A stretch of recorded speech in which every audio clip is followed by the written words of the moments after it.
Écoutez cette citation de Dan Sullivan. Entourez-vous de gens qui vous donnent envie d'aller vers votre avenir plutôt que les gens qui vous rappellent de votre passé. Que j'aime cette citation. Parce que c'est sans aucun doute la raison numéro 1 pour laquelle tant de personnes qui veulent changer ne changent jamais. C'est qu'elles s'entourent de mauvaises personnes. C'est qu'elles s'entourent de personnes avec qui elles étaient depuis très longtemps, depuis peut-être trop longtemps. Et maintenant, elles ne voient même plus l'impact que ces personnes ont sur elles-mêmes. C'est facile de dire que parce qu'on connaît quelqu'un depuis longtemps, c'est forcément une bonne personne dans notre vie. Mais est-ce que c'est vraiment le cas? Parce que les gens, c'est notre plus grande ressource. Une personne va soit nous remplir d'énergie, soit nous vider de notre énergie. Et quand on s'est fait vider de son énergie depuis des années, des décennies, on le remarque même plus, c'est devenu notre nouvelle réalité. C'est un gros problème. Alors pour illustrer ce que je viens de dire, je vais vous raconter l'histoire qu'a raconté le président de l'université américaine Jeffrey Holland. Il raconte l'histoire d'un de ses étudiants qui, après avoir eu une enfance et une adolescence difficiles, a finalement décidé de rejoindre l'armée. Et à l'armée, il s'est vraiment réalisé. Il était entouré d'une structure qui lui a permis de trouver un nouvel équilibre dans sa vie. Il se levait le matin à 6 heures, il faisait son lit de manière parfaite, sinon il devait faire des pompes.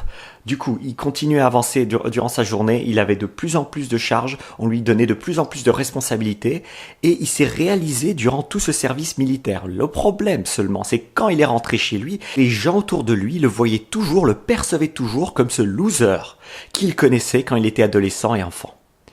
Gros problème pour cet étudiant, c'est qu'il n'a pas eu la présence d'esprit de ne pas revenir dans son lieu natal. Il est revenu dans son lieu natal et sachant que personne autour de lui n'a remarqué à quel point il avait changé, à quel point il s'était transformé, ce pauvre étudiant est redevenu le loser. Enfin, je sais pas si on peut dire un loser parce que c'est quand même méchant, mais il est redevenu la personne qu'il était avant d'avoir été à l'armée, même s'il avait vraiment connu une transformation à l'armée. Enfin, vous imaginez, c'est quand même pas facile de faire un service militaire et de suivre le rythme militaire, de suivre le rythme imposé là-bas.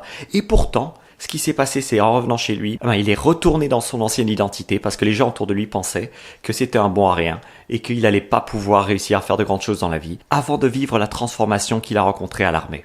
Alors je m'identifie beaucoup dans cette situation parce que j'ai vécu quelques années en Suède et je suis revenu dans mon lieu natal après quelques années et c'est là que ma santé a vraiment commencé à en prendre un coup, simplement parce que les gens autour de moi, sans que je le sache, étaient vraiment en train de me tirer vers le bas. C'est seulement maintenant que je ressors que je vois les dégâts que ça a fait dans ma vie. Alors je sais pas si ça va vous donner envie de faire des changements dans votre vie, mais je veux juste en tout cas vous communiquer cette histoire parce qu'il y a tellement de choses qui peuvent changer si simplement vous prenez la décision de quitter les gens, même si c'est pour une durée déterminée, mais de quitter les gens avec lesquels vous avez passé le plus de temps dans votre vie. Parce que c'est possible que ces personnes ne changent pas autant que vous voulez changer.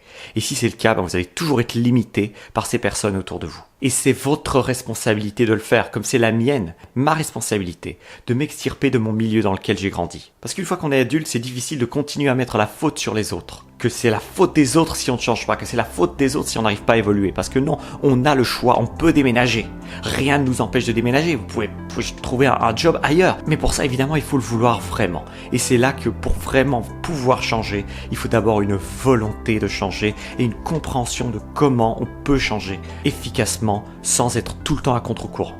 Alors c'est tout pour cette vidéo, on se voit demain pour un autre contenu, j'espère que ce contenu vous aura été utile. En attendant, prenez soin de votre cerveau, c'était Thierry Markovitch.